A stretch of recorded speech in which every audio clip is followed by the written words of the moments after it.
So we have a motion and a second to accept the financial report. All in favor, signify by saying aye. Any opposed, same sign. Consensus. Are we all right with what Tom says? Good to go? Good to go. Okay, consensus-wise, Virginia. All right, moving to, we have no resolutions, no ordinance. Administrative update. Mark. Thank you, Your Honor. I have a lot of items to report on, but I think it'll go very quickly. First thing I wanted to mention to folks who weren't aware of it earlier, Chief Arena was here tonight with a new fire apparatus, a suction shield that was purchased and was here from 6:15, and people were coming in to see it, so just wanted to mention that for those that were not aware of that. Secondly, Okeechobee Boulevard. As you know, the council had directed me to go ahead to contact the county. I did send a letter on July 18th to George Webb requesting that the county consider giving the town control of Okeechobee. Right now, he came back and asked for a clarification whether we were looking for just traffic control or complete ownership. I made the interpretation the town council was looking for complete ownership. And obviously, if we can't have that, then we want traffic control. But that's the request I put in. Still waiting to hear back from the county, and in terms of how they are going to process the request, whether it's a simple hearing before the county commissioner. So as soon as I know something more, I'll let you know about that. Additionally, I have our traffic engineering consultant, Simmons and White, working on the proposal for the design of the traffic signal. So we have a proposal, we go forward with that. Those items are happening. The next thing. Excuse me. Yeah. Don't we have, or did we not talk about having the option to use design that was already existing in the county, and we would use that information rather than create our own? Well, Simmons and White they've been under contract with the county and have done previous designs, yes.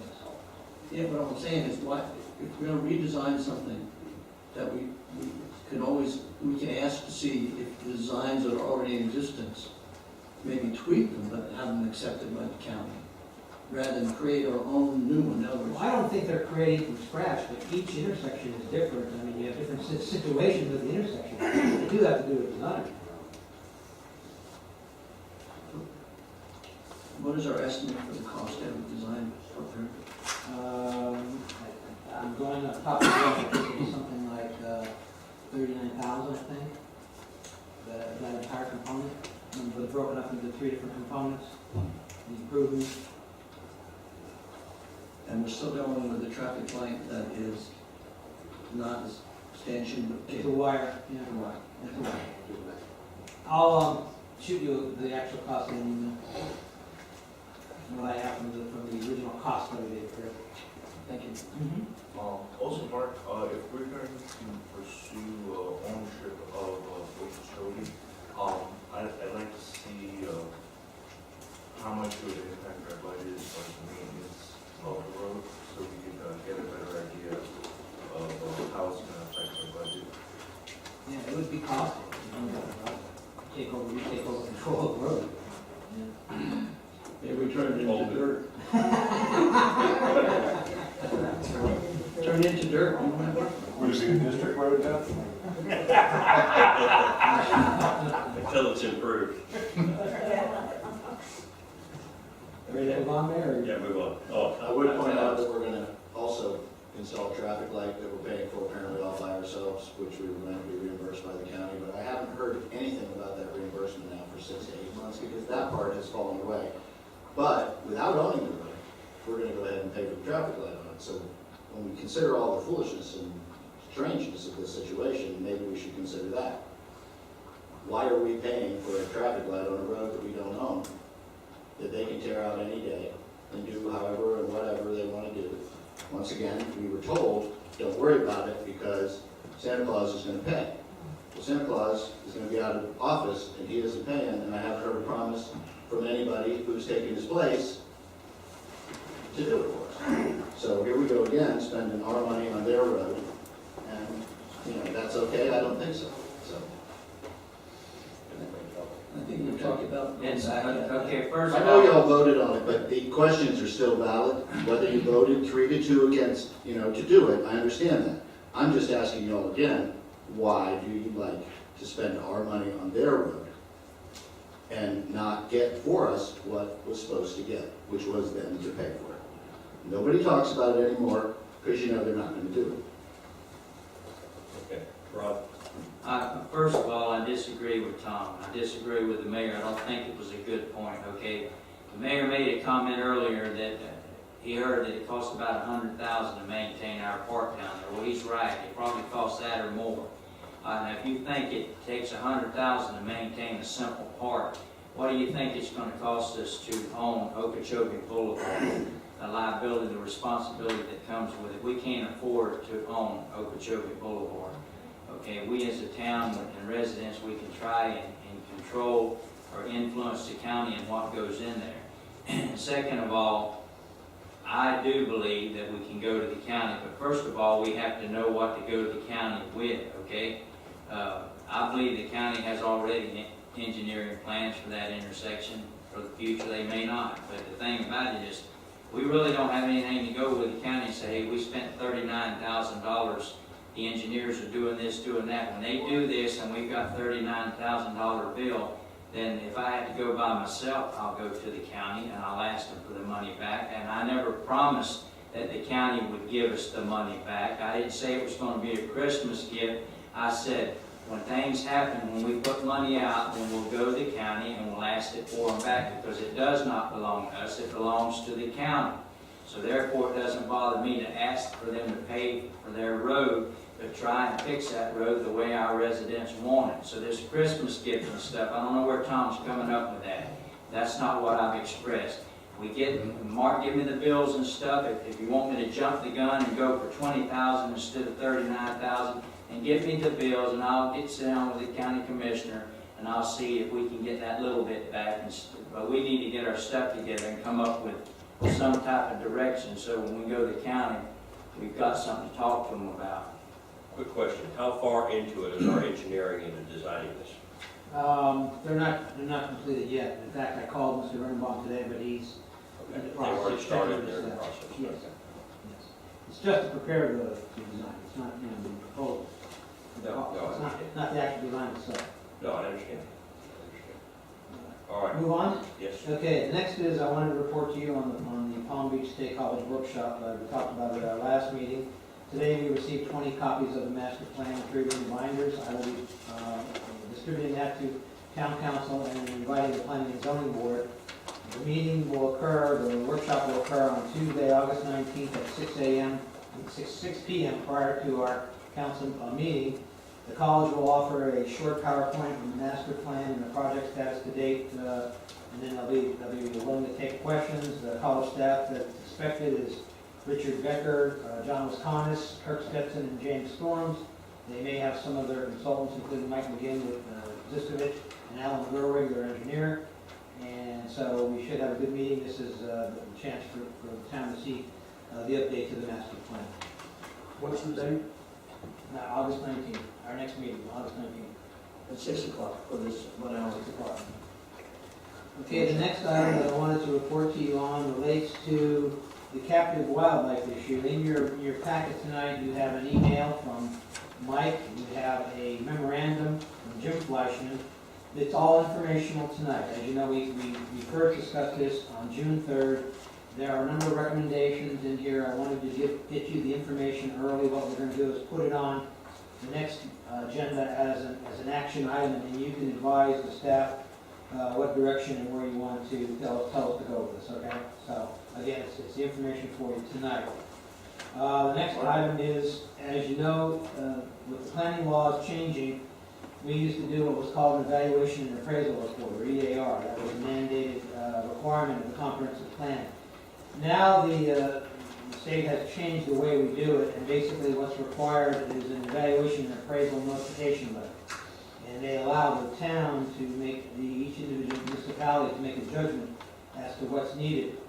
Our judgment was basically we felt that because of the amendments we had completed previously to the and the amendments that the staff is currently working on relative to Southern and to Okeechobee, we believe that we did not need to do any further amendments to the comprehensive plan in terms of EAR. We did send that up to the state on July 29th, and we received a response the next day indicating that that's fine and we're good to go for our determination. Next item, I received recently a letter from R. Dougal Menelaus, who lives at 841 Quail Drive, Waxahachie Grove. He has indicated that he has given the town notice that he believes that his roadway is a private driveway and that we should not be getting gas tax monies for this roadway. He has asked that we remove it from the gas tax map. So I indicated to him that I was going to bring this to your attention tonight, that we're putting this request on file, and when we do the gas tax map next year in the normal February to April process, that will be one we'll be bringing forward to have taken off the map. Is he the only resident, Mark, on that road? I'm not sure, Vice Mayor, it might be one or two. He's I the think he's the only owner. He rents out tenants on it, he paid that road himself. Yes. Okay. Tom? I think Mark skipped 8A, and I didn't want to do it. Oh, no, I didn't skip it, I'm going out of order, sorry. Okay, the next item is, where the... Mark, on that question we just had, the issue, can you send us a copy of that? I don't know. Oh, absolutely. Be happy to. Because it spells out specifically the address. Yeah, I'll send you my letter and his letter both, because I did respond to the letter file. We received our preliminary population estimate from the Bureau of Business and Economic Research at the University of Florida. As April 1, 2014, they estimate our population being 3,183 residents. Only a three person change from the original census of 3,180 as of April 1st, 2010. So, Only two, maybe four. yeah, so we have to sign off and let them know that we agree with that estimate. And then finally, the last item is the update on the Intergovernmental Coordination Committee meeting, which was held on July 25th, 2014. We had a number of issues. There was a discussion about E-road surface water runoff that Mr. Yowie is handling through the Water Control District. Our engineers were there to discuss potential drainage discharge issues that were occurring as a result of proposals by the Minto West. We talked about it, basically nothing major to report on that. I think they're going to be meeting with the Water Control District. There was discussion of the fill policy.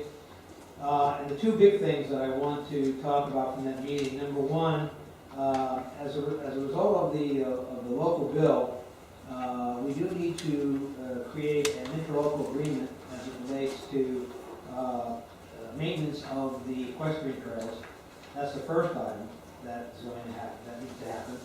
And the second item, the district has advised us that now with the local bill passing, they need to go ahead and do maintenance mapping before they could move the roadways to us, but they don't have the funds to do the maintenance mapping, and they're looking for the town to provide that funding, which they estimate to be somewhere in the $90,000 to $100,000 range. So what I'm doing is, I'm letting town council know now that's something we're going to have to discuss and take action on in a future meeting.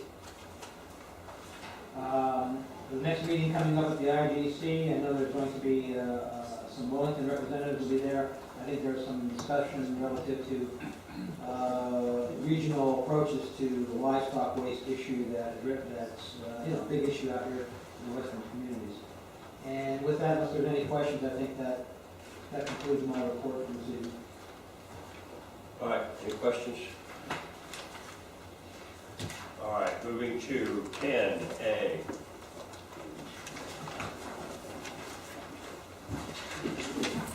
A relates to the code enforcement matters, Your Honor. I have some brief statements to make, and then I'll be happy to actually turn it right over to this too, and then we're both available to answer any questions you may have.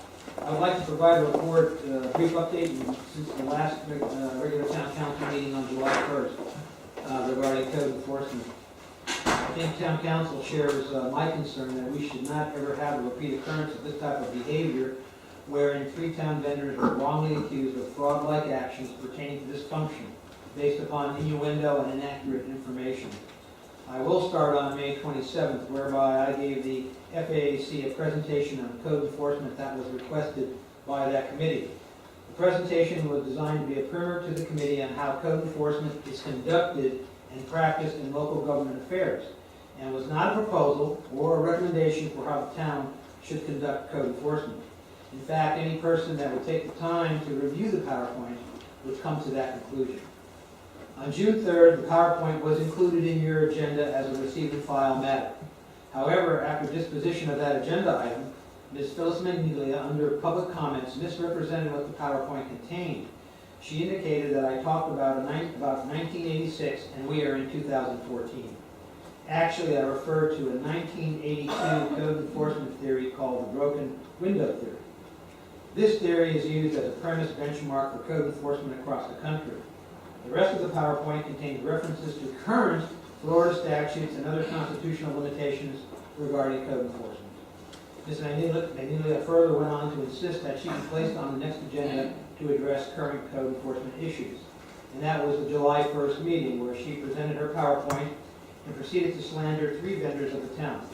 I believe the mayor did an admirable job in attempting to diffuse the situation, but only one side of a distorted story, riddled with errors, was told, and the other parties were not afforded the opportunity to defend their records from these slanderous comments. Ms. Tu will cover this aspect in greater detail in a few minutes. However, before I relinquish the floor, I would like to cite some facts that the town council and the public should be aware of. Ms. Magnelia also moved forward and told her story to the Office of the Inspector General, OIG.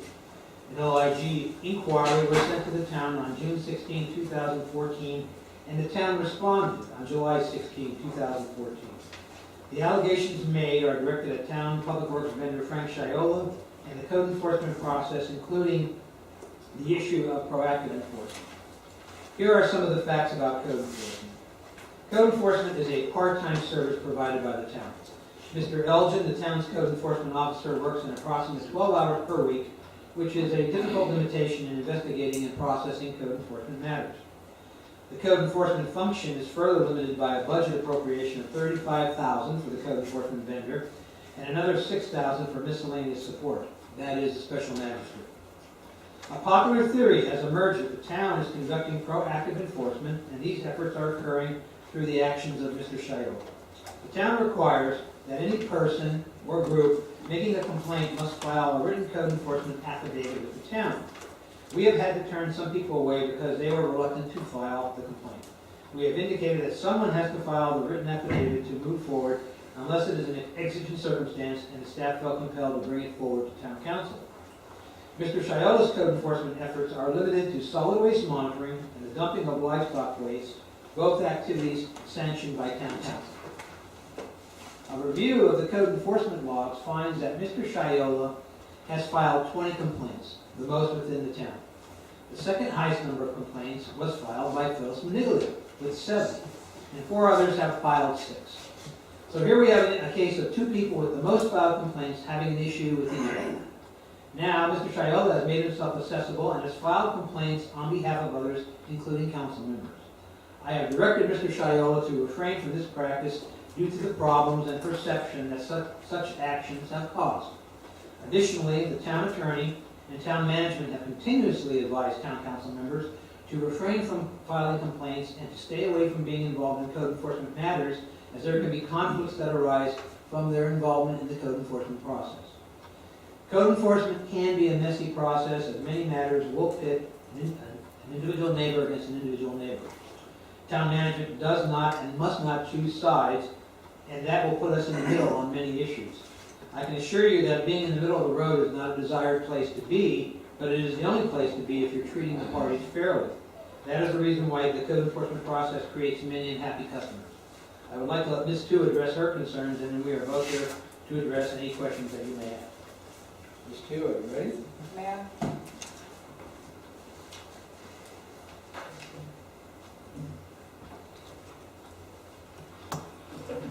Thank you, Mark, and thank you, Mayor and Council, for allowing me the opportunity to speak before you this evening. For the record, my name is Beverly Tu, and I'm the president of Tu and Taylor Inc. We're located at 359 South County Road in Palm Beach, Florida, and we presently are the vendor providing code enforcement services to the town of Waxahachie Groves. I want to also remind you that Tu and Taylor is a private vendor. We have hundreds of clients located throughout Palm Beach County and South Florida, and we have an impeccable reputation for what we do. Unfortunately, and it is with much regret that we are here this evening in order to clarify and correct some unfounded allegations that were made against our company during a public presentation about code enforcement at your town council meeting on July 1st, 2014. And before I go on, I do want to make it very, very clear. It's not my intent or the intent of Tu and Taylor to embarrass and or humiliate the writer or the writers of that presentation. In actuality, I believe that most of the presentation was made without the writer or the writers first gaining and becoming extremely aware of the code enforcement process. Therefore, it was really unsettling to Tu and Taylor for us to see and hear the unfounded claims that were made against our company and its services. However, it was made very clear, and it was quite evident as a result of viewing the video, that the presentation was made to you with the intent to damage our reputation and to lobby, which was the words that were used in that presentation, in order to negatively influence our contract re-up with the town. And that's quite unfortunate. Also, with regard and in respect to the person or persons that were involved in that presentation, it's neither my intent this evening to go into a detailed response to every allegation that was made. Every allegation that has been made has been refuted in the package that I provided to you. And I've also provided with you with backup documentation as well. However, as a result of us being a private vendor, we are compelled to clarify the public record as it relates to several of the more serious charges. So if I may, I'll be brief and very to the point. I think I can turn my pages. First, you were told that Tu and Taylor billed the town $2,500 for an investigation of a case number 13349 and a case number 13-350. 5.5 hours with a charge back to the town of $2,500 on September 27th, 2013. If you refer to my response, you'll find that actually the town, the time appropriated for investigation of that property, as well as for the investigation of the adjacent property, which we understand to be under contract to purchase by the author of the presentation, accounted for only 2.5 hours, not 5.5 hours as misrepresented, for a total of only $112.50. Not $2,500. There is a huge difference there, and it was incredibly misrepresented to you. I provided you with the backup documentation. You can see on timesheets how the allocation of that time was spent. Second, you were told that Tu and Taylor billed another 5.5 hours on November 6, 2013 for a meeting with the Palm Beach County Property Appraiser's Office. And again, in regard to case number 13349, which I just mentioned, which is also the author of the presentation's property. They had a complaint filed against them and were an alleged violator. It was alleged during that presentation that we did not meet with the property appraiser for the 5.5 hours billed, and that's correct. We didn't meet with the property appraiser at all. Not at all. We billed the town for 0.75 hours, not 5.5 hours, for research on the property appraiser's website in order to ensure that the correct property ownership that we had the correct property ownership prior to sending the property owner a notice of violation. Again, a significant difference in what was represented to you from what is fact. Third,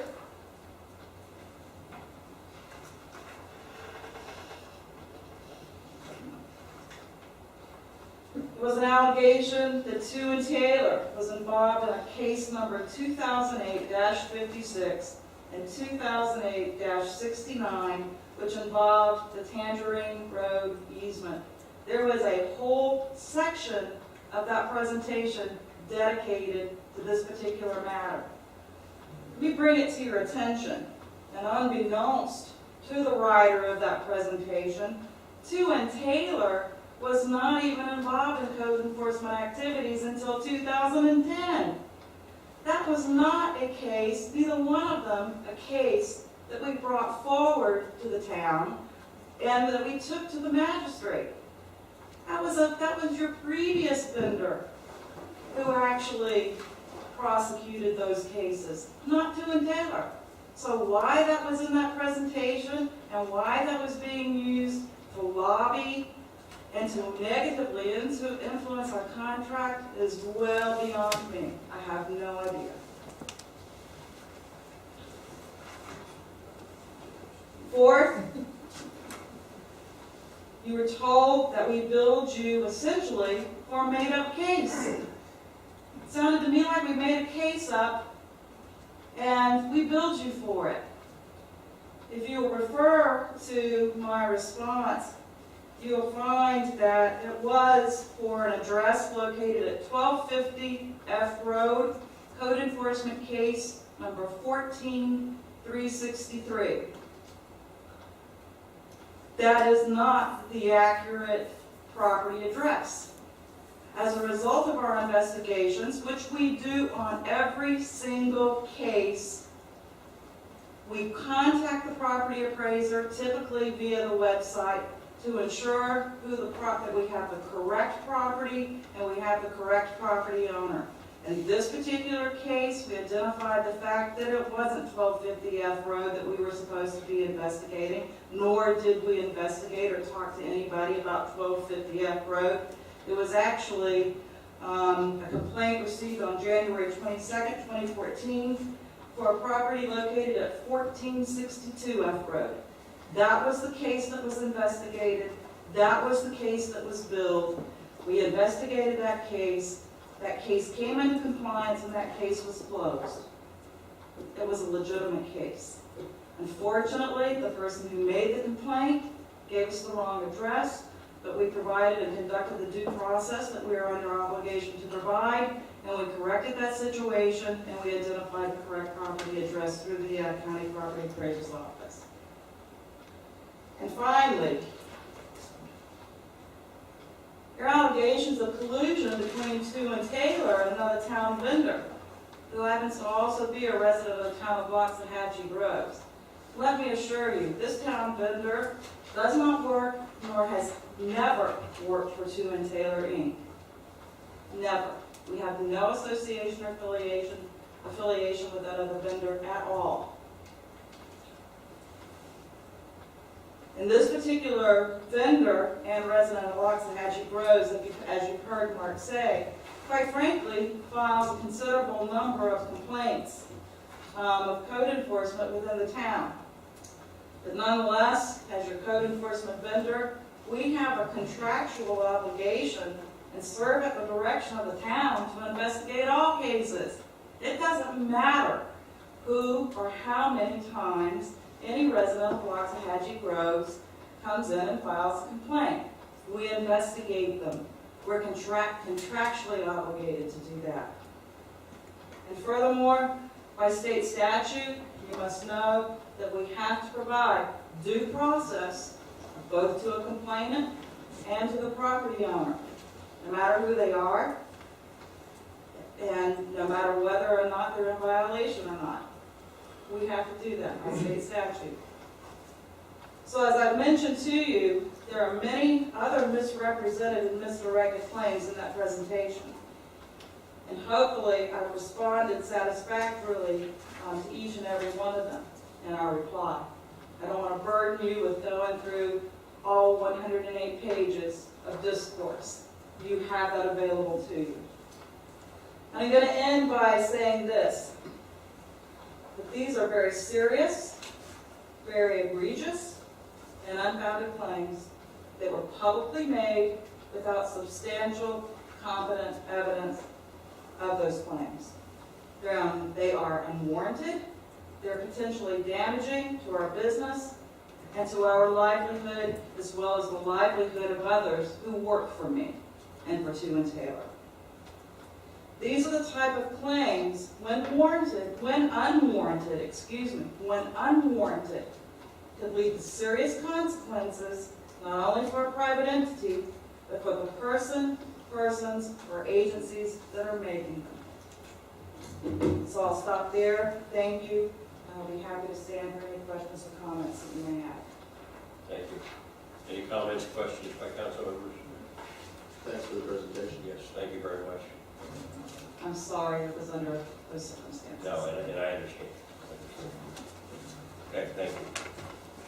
And Your Honor, I would say just in conclusion, the management company stands ready and committed to continue to improve the process on a continuous basis. I know, code enforcement is not always a popular service provided by most governments because of the reasons we've indicated, but we'll continue to work it and give everybody a fair shake.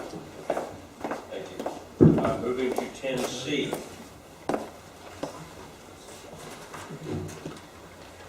Your Honor, 10C is a second change order request from North Florida Emulsions. The town received the change order request in July 24th, 25th. The amount of it is for $3,693.12 for additional micro surfacing. The change is requested in accordance with the Volusia County contract that was piggyback procurement by the town. As your backup, you have the change order request from North Florida Emulsions. You also have the backup from Fisher Bars and Associates, which talks about the quantities that were used and the final field report, as well as their final report on the work in question. I've indicated with these expenditures, right now, we currently, from a fiscal impact standpoint, current expenditures for the project is at $142,808.91. That does not include $9,777.80 that was paid to the Water Control District to do some preparatory work before North Florida Emulsions engaged with the project. Required action, at this point, town council may either approve or deny the requested change order. Be happy to answer any questions. Okay, Ron? Mark, out of that 142,000, how much was spent on engineering, design engineering? Roughly, let's see, 85, around 57, 58,000 is engineering.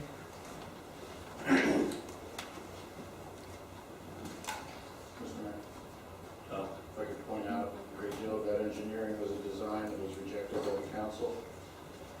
And further, that we spent triple the per yard cost for cold patch to the district as we would have spent had the patching been provided by North Florida Emulsions. That's what that $9,000, believe it or not, is all cold patch at over close to $400 a yard, where they went and bought cold patch at Lowe's and put it out, and then we came along and poured all the ozone on top of it.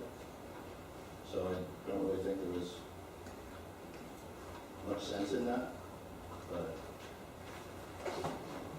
In concert with Councilman Olson, they also, a portion of those costs were related to the inspection monitoring services provided by the town engineer that this council requested and was also requested very strongly by the Office of Inspector General. had we carried through on the design, it would have been a more expensive project, but it would have been a project that had the requisite drainage and other things done that would be required if a road is done up to a standard other than the rural road standard, which we know is making And the rural patching standard, which is to spend triple with the district as you would spend with the contractor, which makes no sense whatsoever at all. And why, and I appreciate the fact committee not pointing out that the main reason that we should really have a road program is so that we could get quality for our money, because we do not get it now. We don't bid it, we just let some guy come. We're on second change order now, because twice now he admits in writing that he can't estimate the quantities.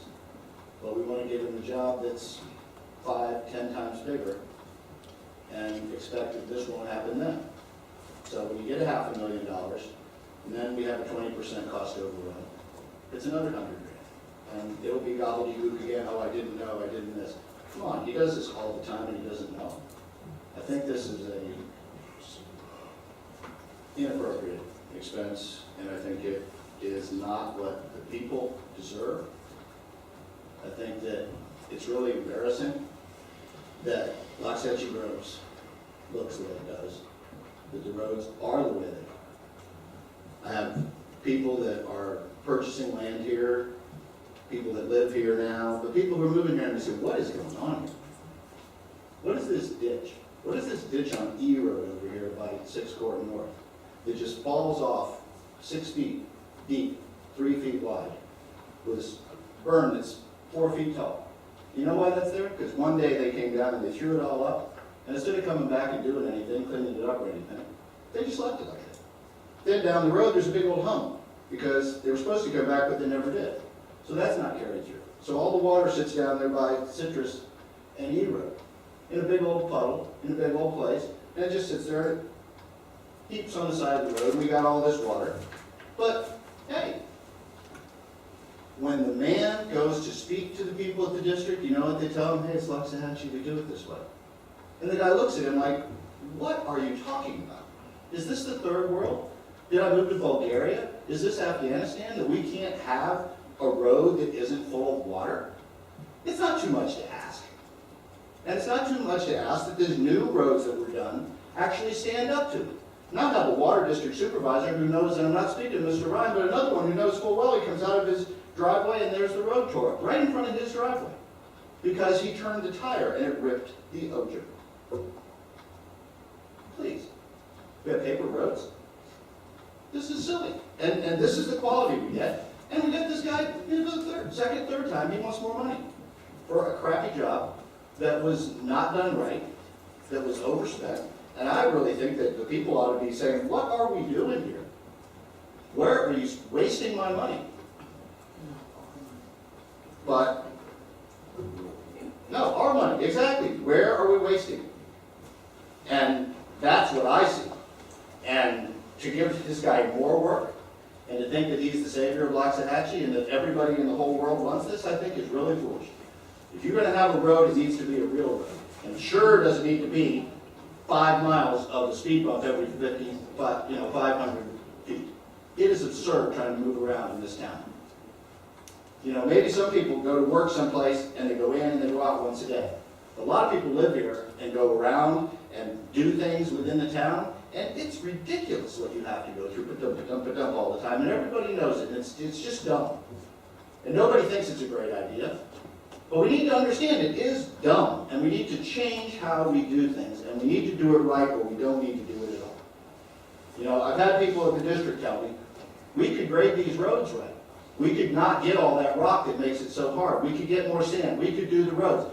The roads in Wellington aren't this way. We don't live on another planet. We live right across the road from them. We could have it better.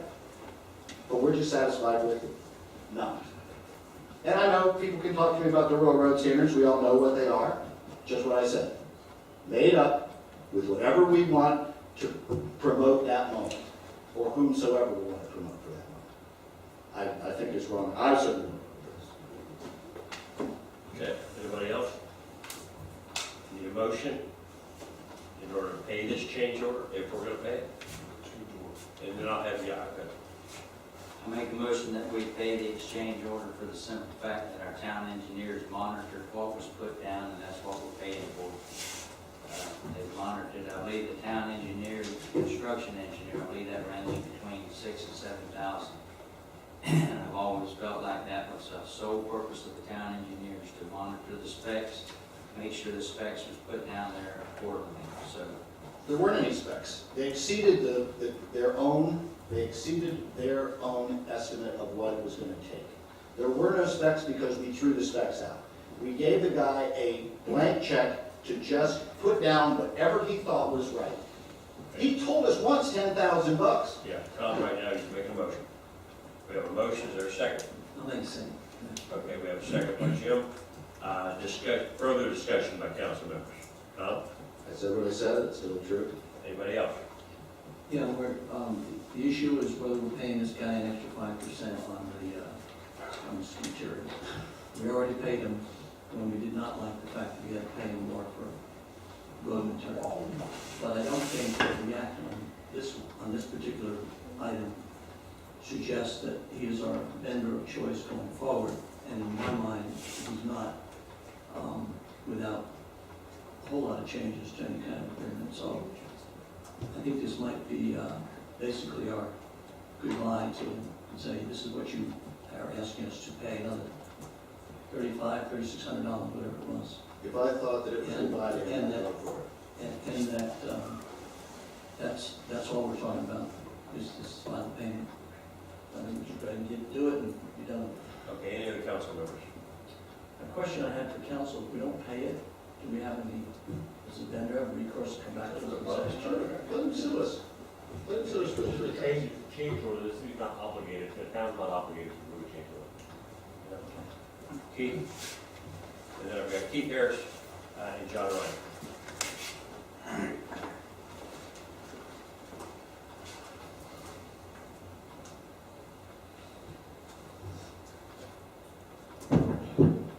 Keith Harris, 2580 C Road.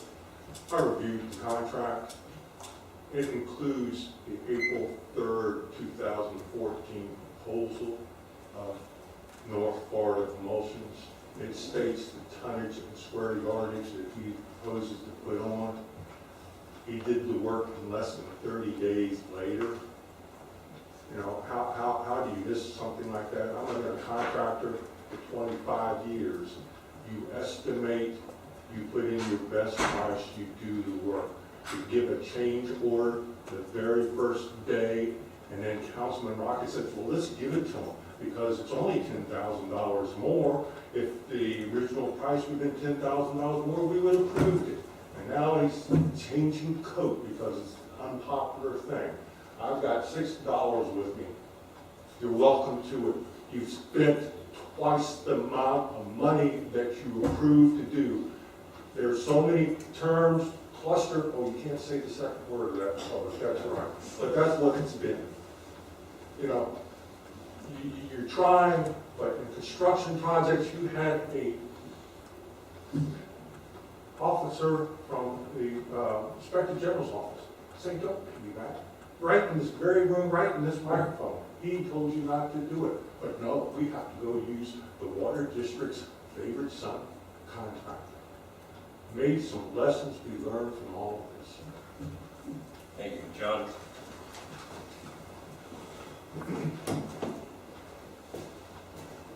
John Ryan, 3508 Bay Road. I may not live within exactly 3 minutes, but I think that some of these comments are very worthwhile. First of all, the engineering firm's estimates to do their project was $321,000, which was so much in excess of what the town had planned to resurface, not rebuild, but to resurface 3 roads. To hold down the cost of the contract, the district agreed pretty much for just a cost reimbursement to fill the potholes, to trim the edges of the road, and to remove 3 dirt islands and refill the road base, and then to put the cold patch over the top.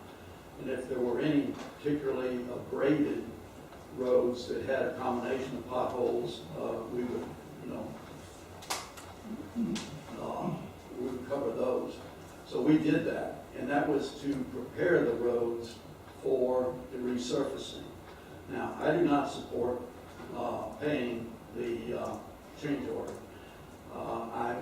This is the contract that was prepared by the town attorney, which incorporated the Volusia County technical specifications.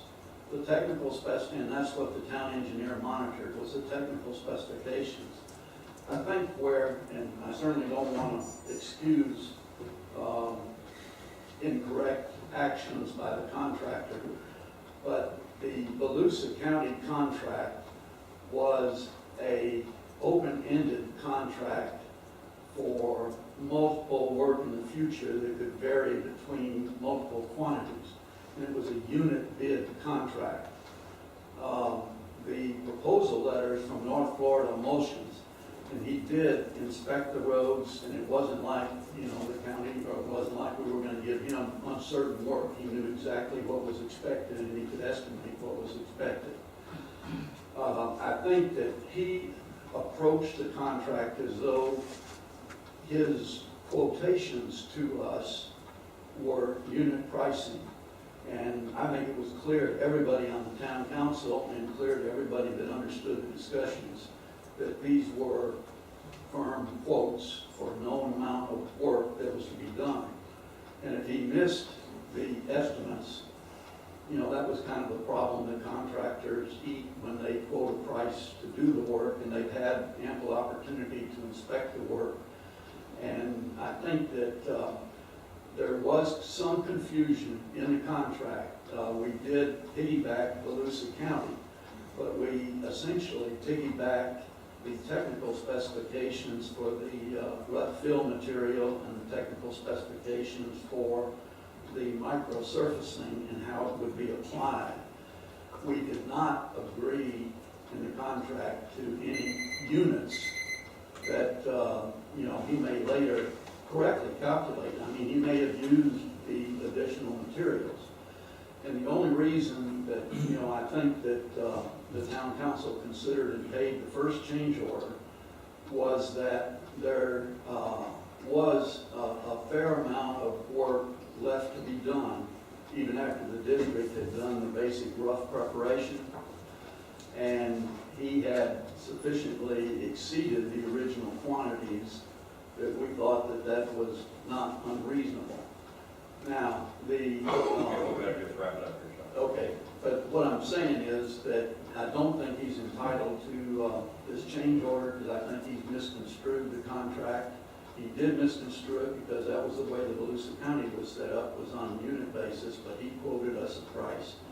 And we allowed him for delivering to him more work than he initially anticipated, but I think this is over and above what should be considered. Thank you. All right, we have a motion and a second. My comments are, I am, I've been in construction for over 40 years. When you bid a job, you bid a job. George is back there. If you gave me a price to put in a culvert, and you came back to me and said, oh, I need to change the price 2 times, I'd be a little tense. So, my thought is we can give him a goodbye without giving him a check. Yeah. That's my thought. But anyway, we have a motion and a second. All in favor, signify by saying aye. All opposed? Aye.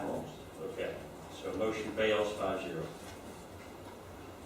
All right, moving to, I have no more public comments. Keith?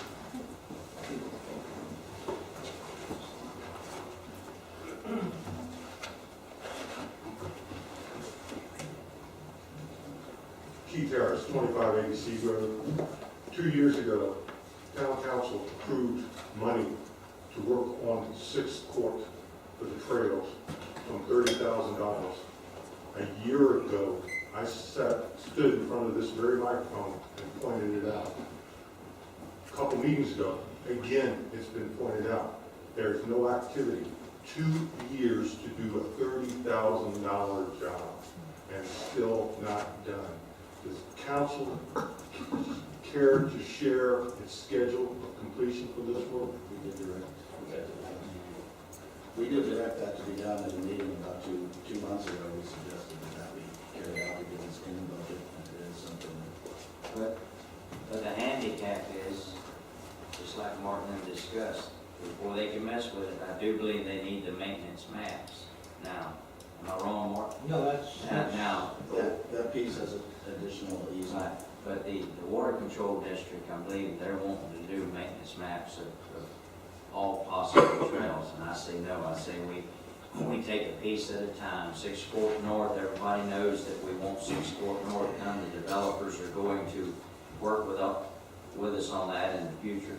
And we do have the capabilities of doing 6 Court North now. We can hook it up with F Road, go north. So we do a maintenance map for certain areas at certain times, and there shouldn't be any reason why they can't do that. So I noticed some people made some remarks when you said the district needed so much money for maintenance maps. They thought that was funny, but yet they want the trails completed. So I think we need a price on the maintenance map for 6 Court North and move on from there. Mr. Mayor, there's been an attempt by various individuals, Ms. Vice Mayor, as well as others, to derail the trails at each and every time it's possible. Steve Yoder has estimated $20,000 would sufficiently take care of maintenance maps for all the trails. At the last Water District meeting, Mr. Ryan suggested that this be done in a piece-by-piece method. Our RETAG committee and our equestrian people are well on record as saying they want the trails now, they want them all, and they don't want to be piecemeal. The concept that there is a ring around Loxahatchee and that's our only trail is balderdash. Number one, all of A Road Canal right now has been dug up and thrown up there. You couldn't ride a horse on it if you tried. You can't drive a truck on it. So I don't know how that trail part of the system works. There's no trail along North Road, as everyone's well aware.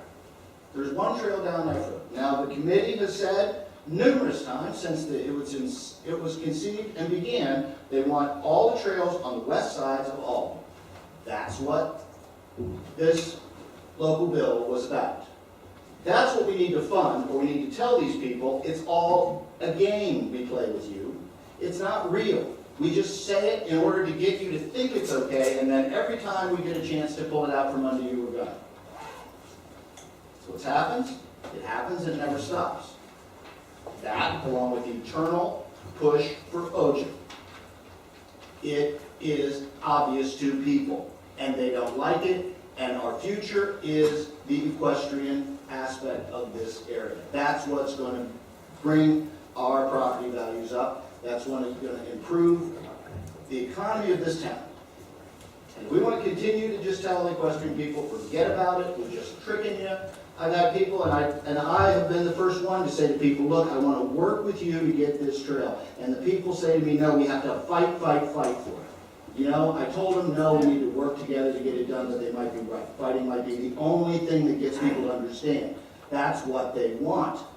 And this constantly trying to change it and always come up with a sensible reason why this just can't be done, guys. Don't worry about it. We can't get it done.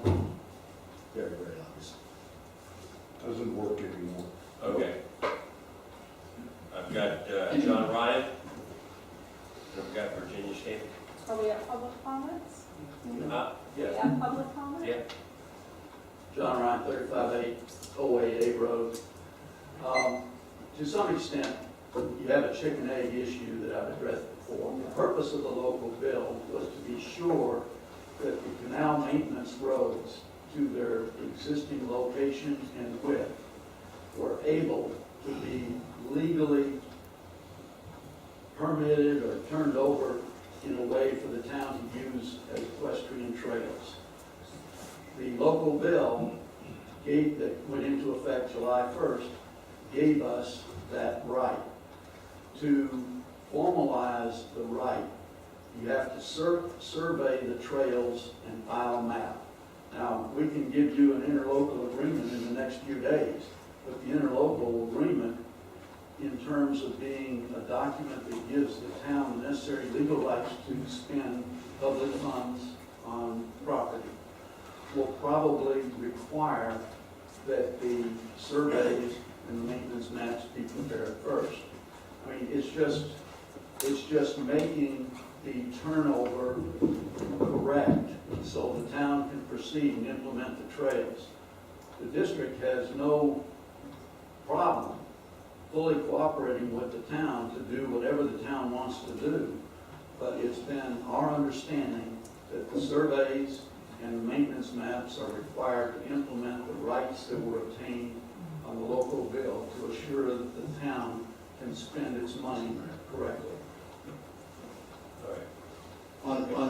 On this subject, number one, there's nothing that John said that's contrary to what I just said. Number one. Number two, when we voted on this, we didn't discuss making sure that their maintenance easement was adequate. We were talking about making sure that we had a right to Horse Street. That's what the conversation was. So this revisionist history is not something that we'll put up with any longer. The other thing is that I wish that people could be such sticklers for propriety when it's coming to the issue of public funds on private property. When they grade 30 miles of private easements every month and sit here and claim it on the gas tax and know full well that those areas have not been turned over to this town. And yet they do it anyway. And now when we come to ask for this trails, all of a sudden, oh, we couldn't want to do that. We fund these people $200,000 to $300,000 a year. And we never worried about such quibbles. We just write them checks. Here you go, here you go. Yet all of a sudden, when it has to be used for this purpose, it's a big concern. I don't buy it. Yeah, I only had one governor, and we wouldn't be having this conversation. Okay, Virginia Standish. Virginia Spanish, 15410. North Third, I agree, there is nothing funny about this. This is absolutely appalling that we are still having this discussion. 31 years I've lived in this town, born and raised Palm Beach County, and I do know a little bit about the Loxahatchee Grove Water Control District and everyone that has their little foot in the door and how this has been going on. So since 1918, we've had these easements. Okay, they've been out there, available to anyone to use. 60 feet. Let me know if my numbers are wrong. Anybody, please correct me. 60 feet. They're not an easement, they're right-of-way deed Right, that 60 they feet. own, not an easement. 60 feet, thank you. 60 feet right of way, of which I think half of that, my property went, half of it. I never put a gate up in my road to stop people from using it. But yet, on the other side of the canal, I see gates up stopping people from using that. So there's a little bit of inconsistency in what's being done. I'm very concerned that the water district does not have maintenance maps. Is that why they continue to steal people's property and grade? I mean, am I the only one noticing that they continue to take private property after this legislative bill is passed? Because their graders don't know where to go to, so they just keep grading. You had a legislative bill that allowed for site control for grants. It was insisted that we could not apply for a grant because the district did not have site control. That was the only reason we spent money, well, supposedly the only reason we gave money to the district and spent money on these bills was for site control of all the easements. So basically, if anyone wants to take their horse up and down any easement, I don't see any reason why they can't. Thank you. All right, moving to town attorney. Nancy. Mayor, thank you very quickly. Jacob, I'm sorry. Thank you. Two very quick items. Earlier this evening, we were talking about the meeting on September 11th, and Councilmember Goldston asked the question whether it required a unanimous vote of all three present members in order to pass an item. I had an opportunity to look at the charter, and indeed there is a provision in the charter that requires a majority of the commission in order for an action to be valid, so it would require 3 votes, or in other words, a unanimous vote of all members present to pass an item at that meeting if there were only 3 members. I just wanted to make that for the record. The other item, I just wanted to say thank you for your consideration this evening, and Michael, see you in 2 weeks. Okay, thank you very much. Moving to town council. Tom, start it off. Thanks for everybody for coming. Ron? Thank you all for coming, sorry it was so late. Right, no, we're early. Right on target. I've actually been, Want more public comment? I've been instructed to have you extend the meeting come 10:30, should get the case. We got 4 public comment cards in mind. We're beyond that. Okay, Ryan? Yes, thanks for coming, and I'd like to say good job on everybody for being done by 10:30. Okay. Jim? Let me use this opportunity to ask Mark, relative to this 6th Court North that we've been kicking the can down the road on, what would it take to get it done? I know there's concern we do piecemeal, but at the same time, if we have a problem that's specific, if we could fix it after 2 years trying, do you have an estimate of what it would take to get it done, and could we put that process in place? So over the next 30 days, it could be done. I don't have an estimate of the hard costs. I know you guys have appropriated $30,000 to do it for the task.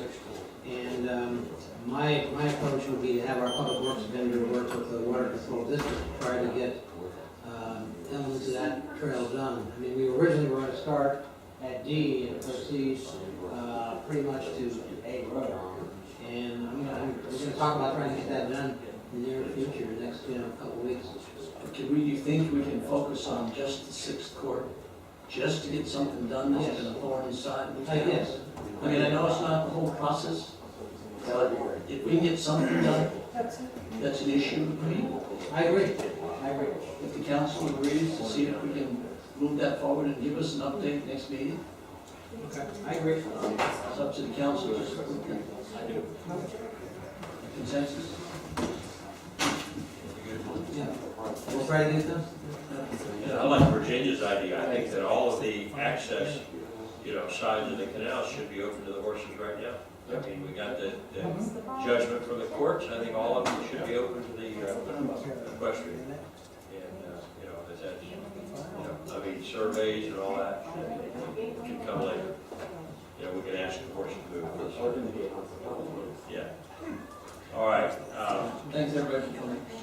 Okay, the only couple things I've got, there's a great big hole, pothole on D Road, just south of Okeechobee, right in the middle of the road. So, and I know we've contacted them to start that. That's a very important thing, the road should continue to carry. And I'm serious about the AT&T. We've got a problem out here. I know a lot of people on the internet. It's major problems. It's down all the time. I know we have always got, basically, we're the orphan child in Palm Beach County with all the utilities, whether it's FPL, whether it's AT&T, whether it's Bell South. Yeah. We came home and our phone had been down for almost 2 weeks, and it still took a week to fix it. All right, thank you all for coming. Those to adjourn.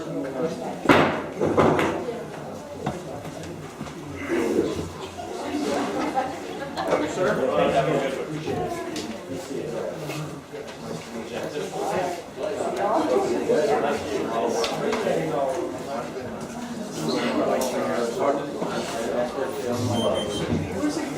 Well,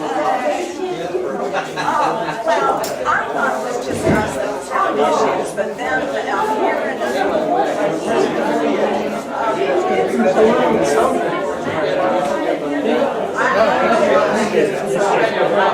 Did you already kill this?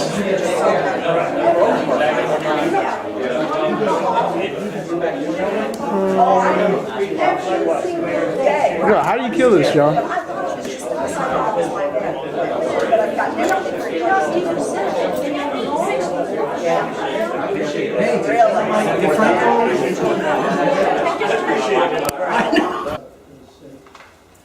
And they prepare these things.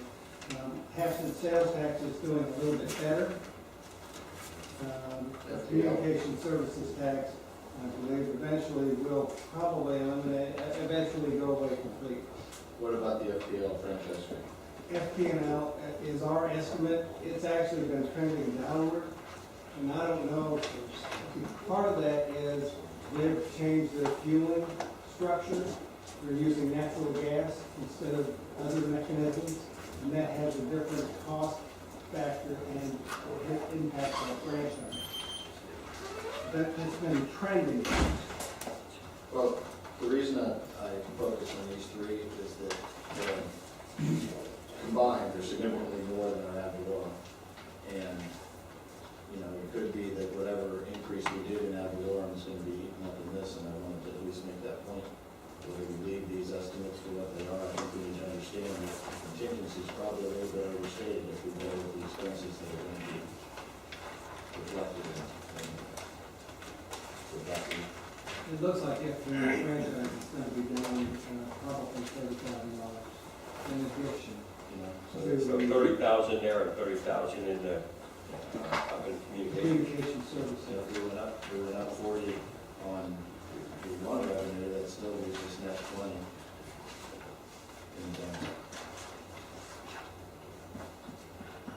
And you said the state revenue sharing is also? The state revenue sharing is actually doing okay. We're gonna be 1,000, we're gonna make 1,000 on state revenue sharing. And what do you think about the sales tax? And the sales tax could be 10, well, we could get 10 more. Sales tax is It's building up. Yeah. It's almost a net wash when you take the pluses and the minuses, but that incorporates the ad valorem 1.5. And cost recovery is a wash. Cost recovery is a wash. We reflect that in the expenditure exactly. And technically, we cannot make any money at all from that activity. Okay, those would be the questions I had on the revenue side of it.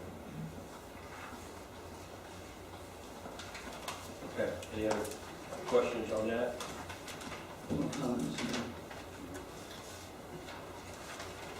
Bill, if we did not include that valorem and we adjusted all the revenue numbers down to be more conservative, the first question I have on the numbers coming down, we've already adjusted them down, reflecting last year, or what we think is going on. But now we're looking ahead and thinking that there's a further reduction we can make to be a little more conservative. Well, the communication services tax, the federal law preempts how phones work, and everybody getting a smartphone, it becomes a data plan instead of a phone. And so then it's exempt from taxation for purposes of communication. So we kind of lose money on that. So every time somebody buys a new smartphone, tell them don't. All right, that's factored in this at the state level, but you don't believe that it's necessarily as much a factor as they should have because of smartphones. They have been wrong in the last 3 years. Okay. They've always come in a little higher on the estimate. Right. And it's just, every year it's been going down, and it's not just here, it's statewide, it's in all cities. Other cities I'm aware of have seen a 25% reduction in communication services tax over that time. Understand. So if we did not provide funds through an increase from 1.2 to 1.5, we'd have to go dip into our general fund balance, which we accumulated over the last number of years because we had a tax rate too high. We had more revenue in that than we needed in our expenses, so we accumulated. The only way you're going to get extra is if somebody gives you some money extra, or your revenues exceed your expenditures. And we had a tax rate in there that we could control, that we said, as I think we heard at the last meeting, we didn't know what to set it at. So we pegged a number, and we did very well by accumulating almost $3 million, not all of it through general fund. But if we were to just continue to give some of that back and not increase the millage, we have plenty to cover any shortfall. Whatever we decide to do in terms of pegging in the revenues at a lower rate and or doing millage at 1.2, whatever we do, we have, as you mentioned, beyond the reserve even, which says money's really there, it's just a reserve percentage that we put in place to say, let's not drop below that. Correct. But you've got over $1 million in the general fund. 800. 800 of which is not part of the reserve. But when I go to the bank statement, I still got $1 million in there. Yep. So in emergency situations, there's all sorts of options. But giving back some of the 800,000 that we just have sitting there certainly doesn't hurt us to give back some of the tax money. Instead, it just continue to increase taxes. My only caveat was it would continue, as I stated in the original memorandum, this was in an abundance of caution, and my caution was on the 3 mil equivalency, that's all. Regarding the 1.5, I think that was the charter adoption. You were required to do 1.5 for the first several years. And that's probably when you did save most of your money. And since then, you've taken on a lot of projects that you're doing, that you weren't doing then. And I think you're actually spending the majority of your funds currently for the services that you're providing to citizens. Yeah, I understand, we have an option, we can raise millage, or we can take money that we've accumulated in the bank through other incomes over the years and give it back. We have options. Now, if your abundance of caution, if we're talking about covering $60,000 or something, $50,000 or $40,000 in shortfall revenue, I would expect the abundance of caution to use a portion of $800,000 doesn't really put a dent in that. You know, we use a piece 5% of $800,000 is not really hurting ourselves too much. Oh, I'm not disagreeing. The 1.5 mils I'm using, my caution has nothing to do with using fund balance. Okay. My caution strictly has to make sure we have it verbal, that it's okay, Got it. that we don't have to meet the 3 mil requirement, but if we have to check that every year, and at what point does somebody up there go, well, no, this year we're gonna change our mind, and we don't know until a year later that they change their mind. Somebody could leave between now and then, they go check and go, oh, you didn't make it. And then we put at risk hundreds of thousands of dollars. That's my only concern. But I agree with you on using fund balance. One other point, the county's been wrong, the state's been wrong. We forget to maybe point out that this year the ad valorem tax, they were wrong, but they were wrong. Correct? We don't know why. Yes, I do. You do know why. I do, of course. Well, will that repeat next year? No, what occurs, and it's kind of infrequent, as the years go through and we had 7, 8, 9 people were maybe not paying their taxes, they were going to tax certificates, they were being sold. 9, 10, 11 comes along, 12 comes along, things are getting better. They redeem their tax certificates, we get paid off on anything that was outstanding. We get excess funds above the amount. So I think right now we're sitting at roughly 103% of the estimated budget. And that can happen from time to time as the economy improves and people actually pay delinquent taxes, pay delinquent assessments, etc. But as I understand, tax program, when those are purchased, the delinquent taxes are paid, that's the purchase price. And then the county will pay them a percentage, whether it be 5% or something else. Unless someone doesn't buy the tax certificate.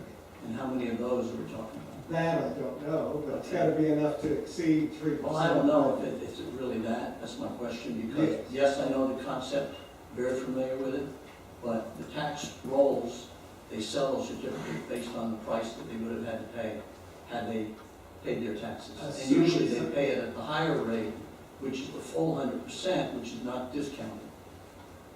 Because we allow 4% discount, 3%, and so on. So I don't know how much of made a that. living buying those tax certificates. So do I, very close to me personally, okay? But if they don't sell, I mean, they go up on the block, but if they don't sell, we don't get the money. I just, So at some point before it goes to, it's gonna go away. I don't want to argue the point, but I would suggest to you there's been a stampede to buy those certificates, and then really not a lot of people waiting behind saying, I'm not interested. But anyway, be it as it may, we are wrong in our number from the county, but this time it's on the upside, which is nice. I agree. Okay. Anybody else? Do we need to move on through this? Did you want to move past, we can go into, next is legislative, and you turn to 8. You want to talk about general fund expenditures? We're going to do that when we do gas tax fund. Today we're just doing general fund. Yeah, general fund, there's 2 pieces to it, right? Revenue and expenditures? Yeah, we're going to expenditures, yes, sir. Oh, I'm sorry, I'm just looking at the page, which is I would recommend 21 of Appropriation 75. does appropriate the thing. Yeah, 21 of 75 would be my recommendation.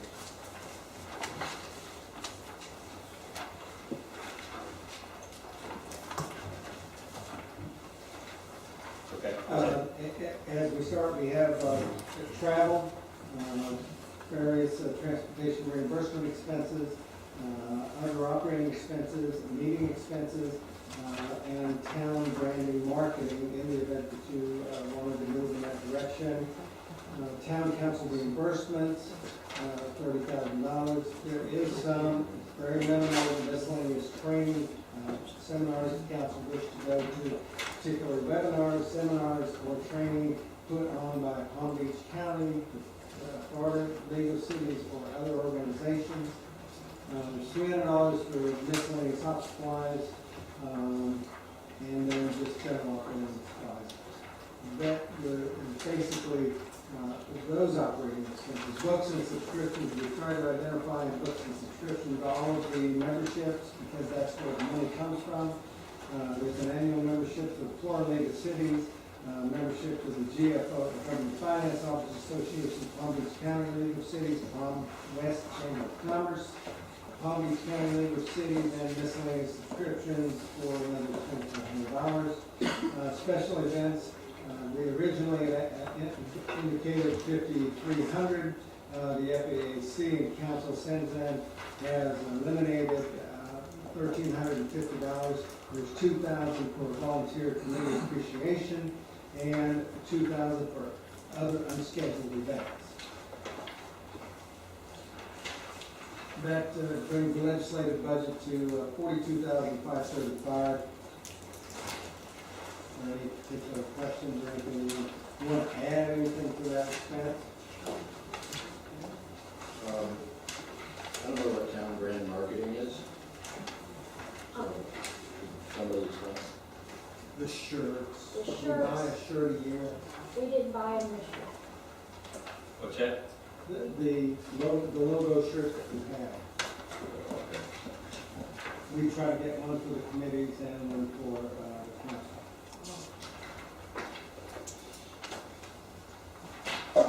Any other council members?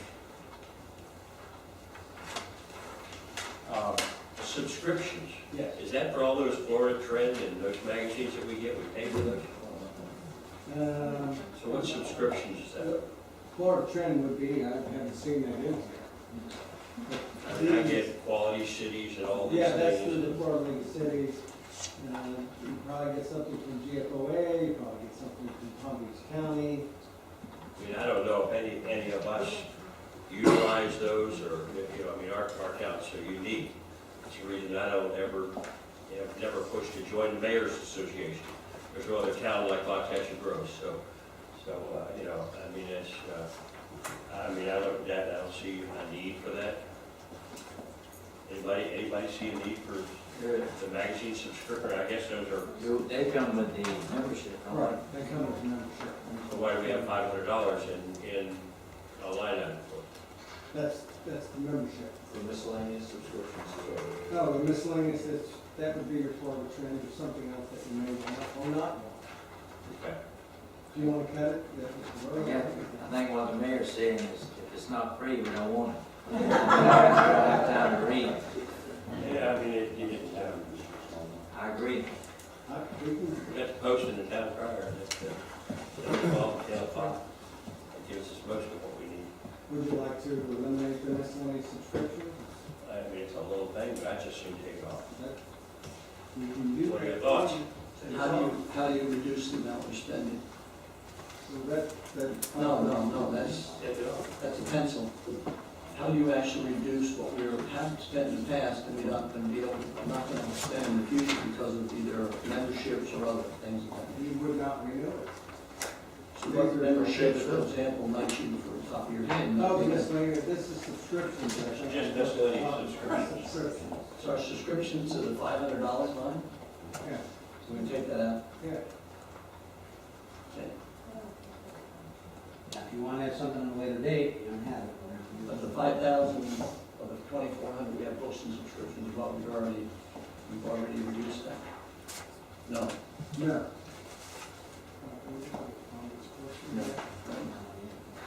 Palm Beach Post comes through this. We will do whatever you like. Did I get votes at the house? We have it on internet. Okay? All right. Everybody all right with that? Yeah, I agree with the mayor, we take things out as long as we in fact stop the cost. One of the things when we get Palm Beach Post though too is to double check on ads and things like that, you know. The legal ads that we run, we verify that it happens. Okay, so it's supposed $500? No. Okay. Would you like that? Would you like to leave $100? By the time we verify, it'd be too late anyway, wouldn't it? I think the residents will let us did the post. Bless you. I'm just saying, I'm gonna make choices of what's down, but what up, so, you know, but. Okay. If there's no more questions or recommendations, I'll move on to the executive. That particular page would go to 23 of 75.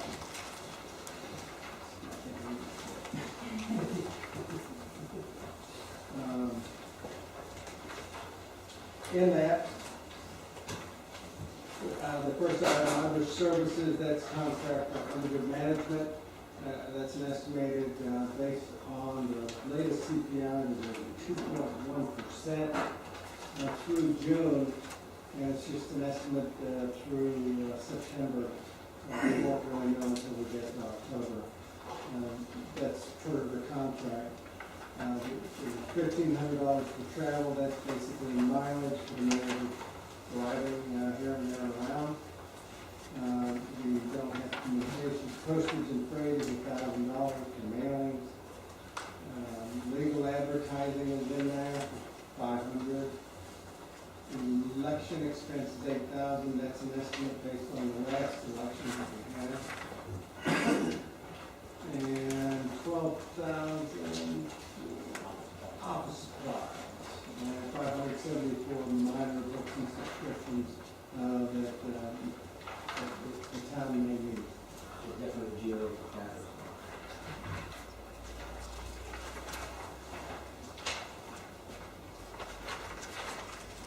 So any particular questions that Commissioner want to discuss on that? We tried to delineate line item for line item what is in there, what we think it's going to go. We don't know, legal notices could be more or less, we don't know until we get there. Okay. All right, anybody with any issues on that? Moving to financial and administrative.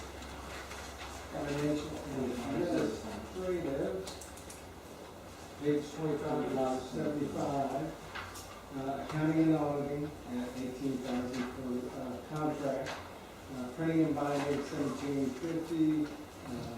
We actually spent much more than that this year. We're going to try to cut back on the amount of paper we use. There is legal advertising, that would be term notice, and some other items. We put in the computer service, originally $49,000 in a review, the FAAC last night. We actually determined that a prospective vendor for the first year out is $11,919. After that drops down to about $8,000 a year. And that way the town would have control of all of its financial records going forward into the future. Saves us quite a bit.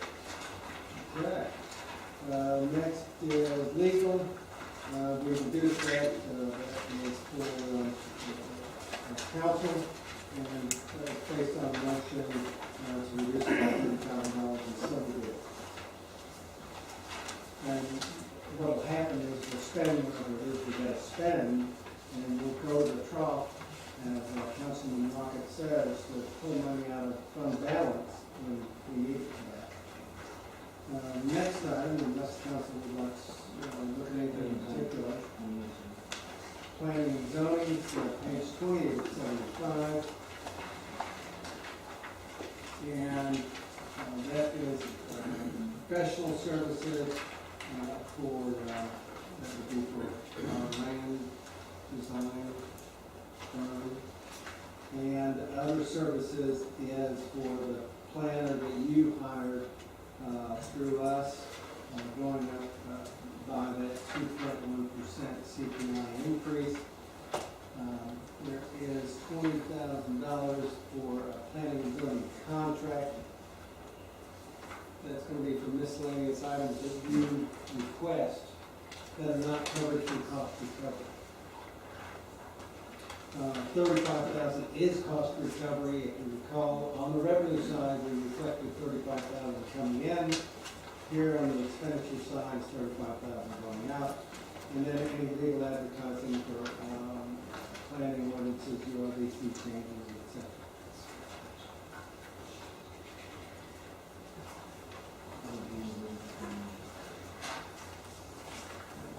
Any questions, comments? Is that legal? Yeah, is that legal advertising and cost recovery? No. Not that legal advertising. Legal, the cost recovery, legal advertising, are going to stick in the cost recovery. Okay. Next is other governmental services, page 29 of 75. That reflects the use of the special magistrate, code compliance, contract, communications, we have that estimated about 6,100. Rentals and leases are 34,783.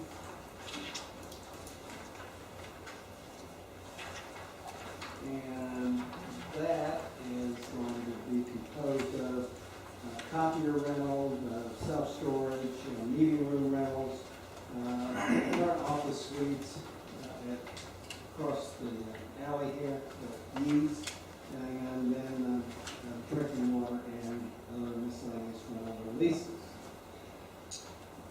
After that is insurance for the cities at 18,000.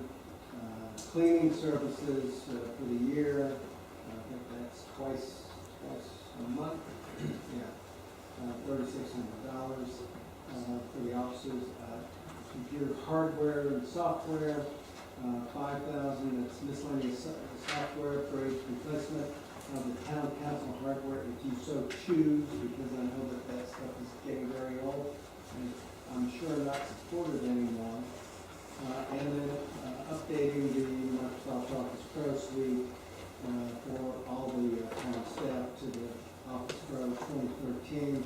We do have 2010. This will bring it up to the latest standard. Then computer services and hosting services for the website. There's Microsoft Mail. We're going to drop Microsoft SharePoint and go to a piece of software called Dropbox. And it's really where you can store a lot of information and make it available to all the staff at any time. It shares common mailboxes. And then we've got the money in for the streaming video. If you recall, we're implementing it this year, and this is to continue it through the next year. And then Carbonite for backup, $49. The Inspector General's office, we're estimating that at $5,200.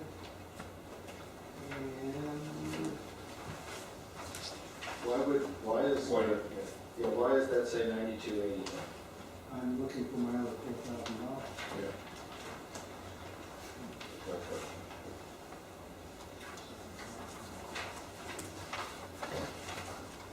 Okay. We found $4,000. Good job.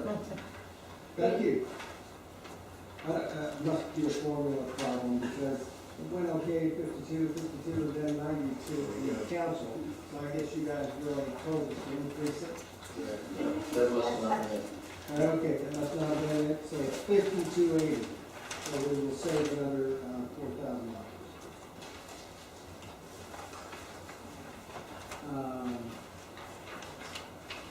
After that, Contingency.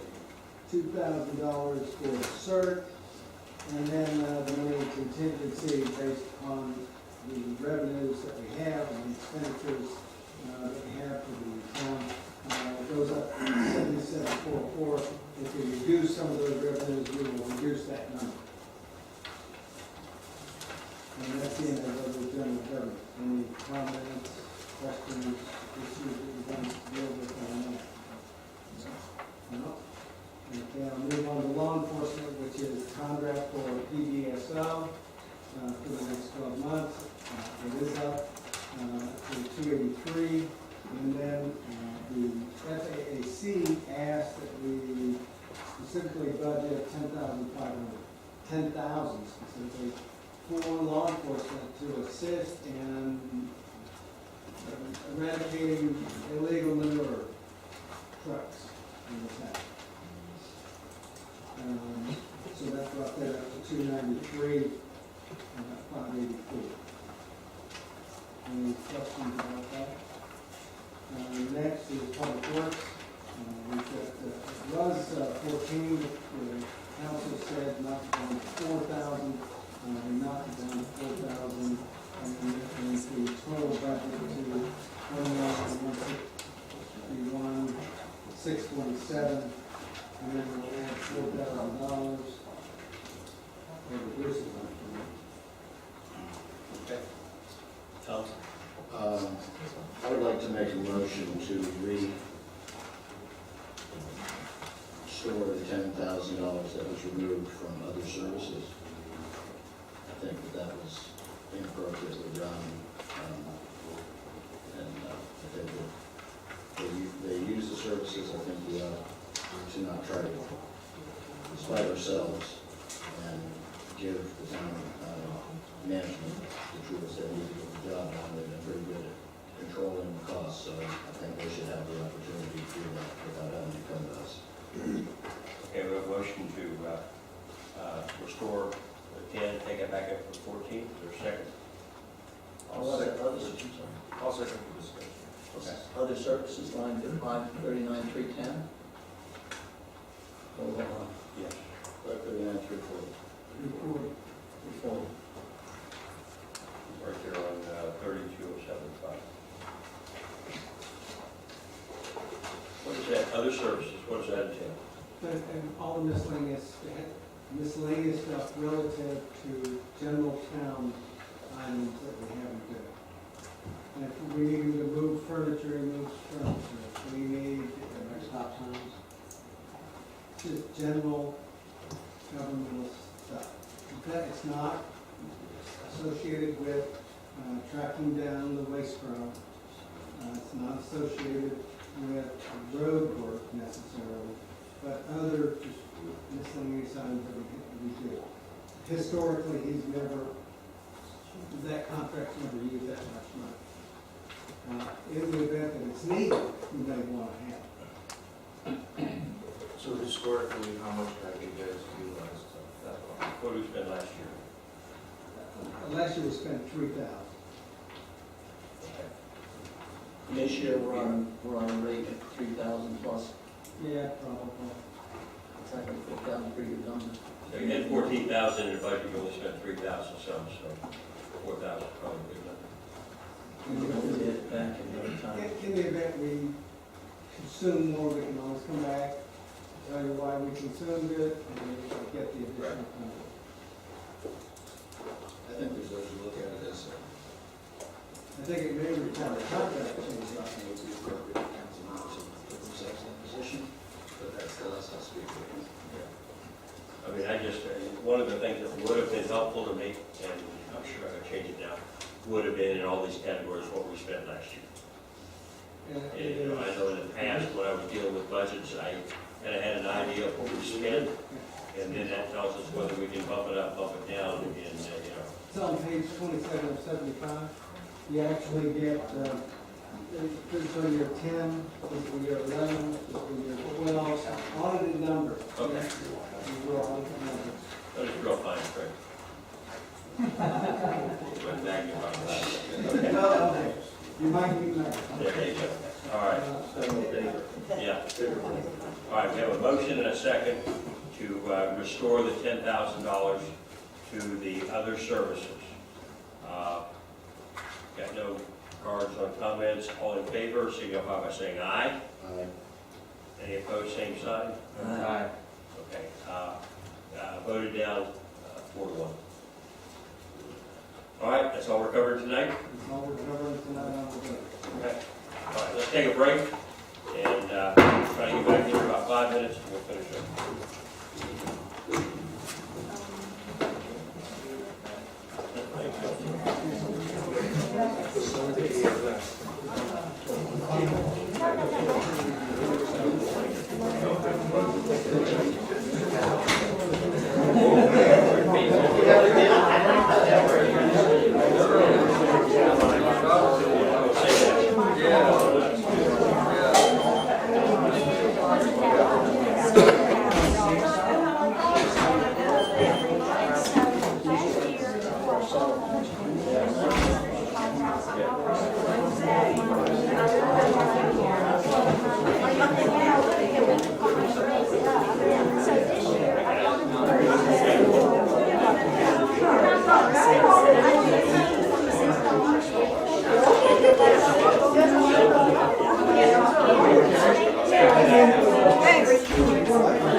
Now it's already there, and all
Yes,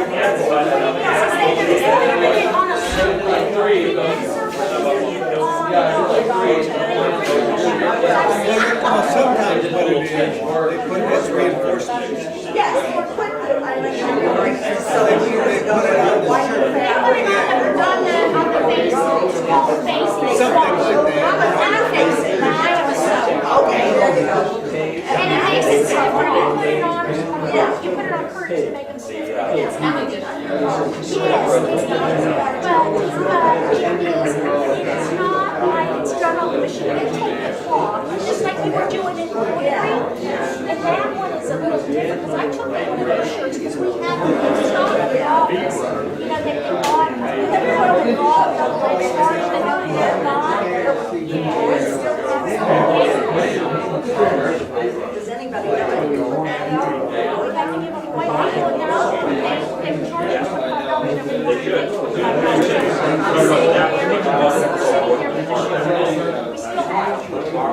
still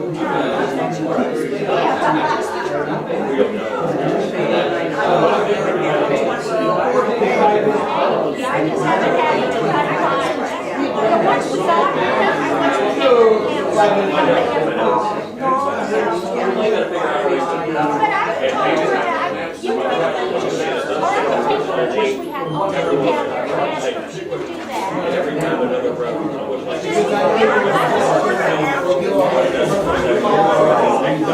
So we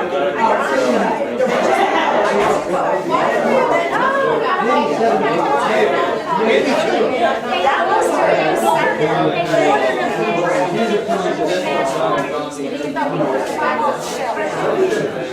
and we're only selling them for what they want. Everybody's selling all the we're selling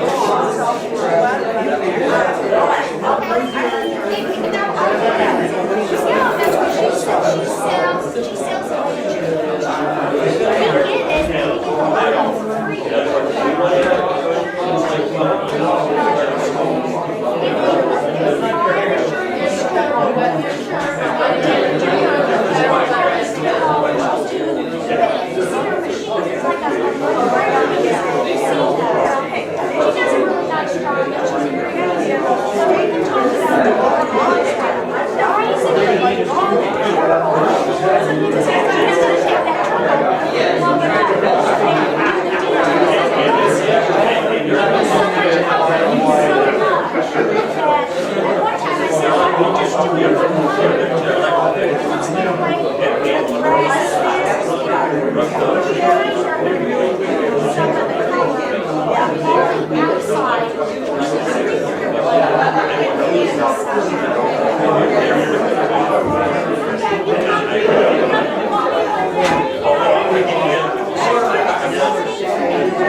All right, moving on to item 5A, financial, Virginia.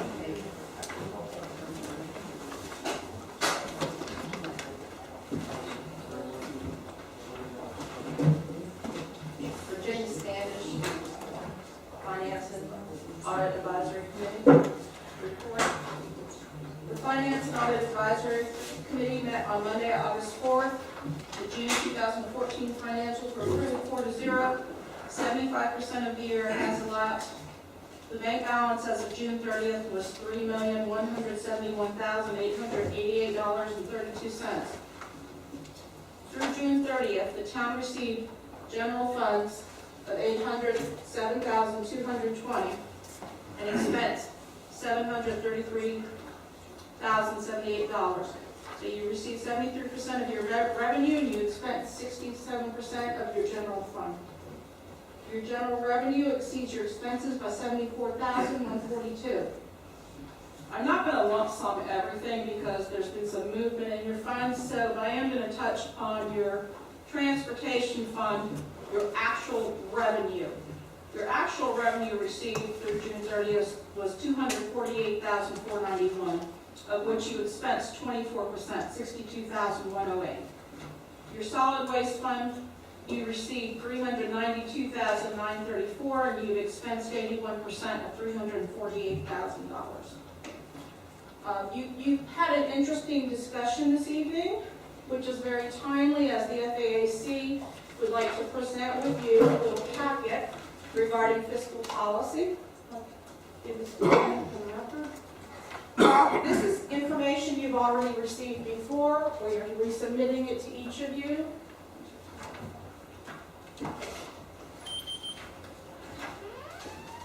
As a reminder,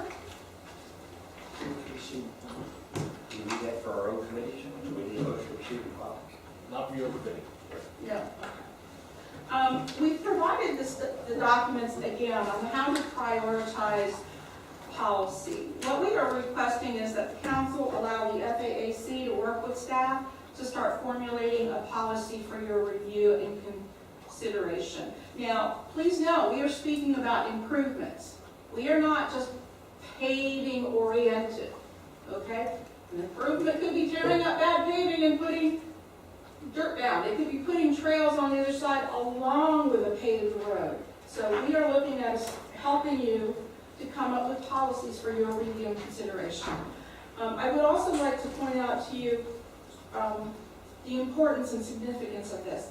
I attended your joint workshop with the Loxahatchee Roads Water Control District. I could see the conflict here tonight. At that joint workshop, it was stated, everyone agreed, the roads must be OJEM before they can be turned over to the town. Now you're looking to spend money on a road that is technically not a town road, for which your auditor cited you for just spending, I believe it was $150,000. They cited the issue with that. So we strongly hope that you will look that over, especially the public service part, where when a town incorporates, technically the roads are turned over to the town. So you may already have things working for you that you just need to review. All right, if you could let us know, we greatly appreciate it. Thank you, Virginia. All right, any questions, comments by council? Move to approve the FAC period ending July 14th report. Second by Ryan, motion by Jim. I'd like to add to that the authorization I wanted to work with staff on preparing these policies. Okay, you all right with that, or do we need two separate motions? What do you think? That's being offered as an amendment, and the maker of the motion accepts that amendment on the motion to suffice. Okay. Separate consensus on it.